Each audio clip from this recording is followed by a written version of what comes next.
Përshëndetje miq të dashur. Të ndëgjojmë një analizë nga Shqipëria se çka thot për partinë e Lëvizjes Vetëvendosje apo Albin Kurtit dhe opozitës. Ta ndëgjojmë së bashku. Albin Kurti ka dëshmuar se është politikani më i përgjithshëm në këtë aspekt. Qeverinë e mëpashme janë krijuar me koalicion dhe me votat e listës sërbske. Ky vendosi dhe tha jo, me listën sërbska nuk bëj. Ish opozita e kishte mundësinë ta krijonte qeverinë me listën sërbska. E ka krijuar disa herë më parë.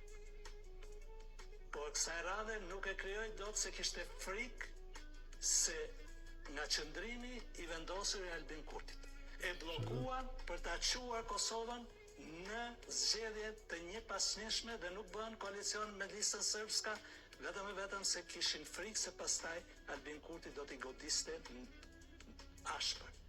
Nuk mund të bëj asnjë lloj krahasimi midis atyre politikanëve që donin të ndanin Kosovën dhe të ndryshonin kufit me politikanin Albin Kurti që punoi dhe luftoi për të shtrenjtë sovranitetin e Kosovës në gjithë territorin e vet.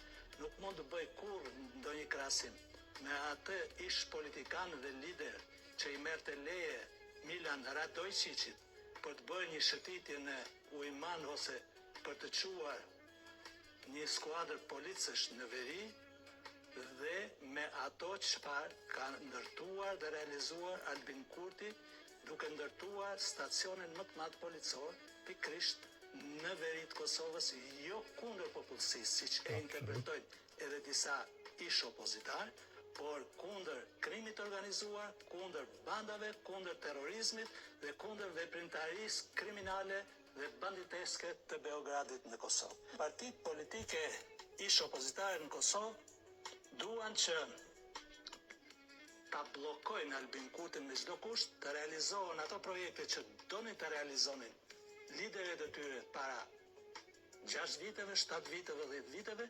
Këto zgjedhje do të bëhen me 28 nëntor, në 28 dhjetor, datë e kontestuar nga ish opozita, por që është kontestuar në një mënyrë pak naive, mendoj unë, sepse të thuash që është saktuar data sepse janë mërgjimtarët në Kosovë dhe ata votojnë për vetëvendosjen. Kjo do të thotë të shfaqesh një dobësi tëndën, pse nuk duhet të votojnë ty, por të votojnë vetëvendosjen këta njerëz. Qa me thonë miq të dashur? Ma mirë s'po thonë kur gjë, sepse ma vonë tani jo po kështu, jo po ashtu. Ma mirë thoni vetë, shkruani vetë. Gjë përshëndes miq të dashur, nga zemra.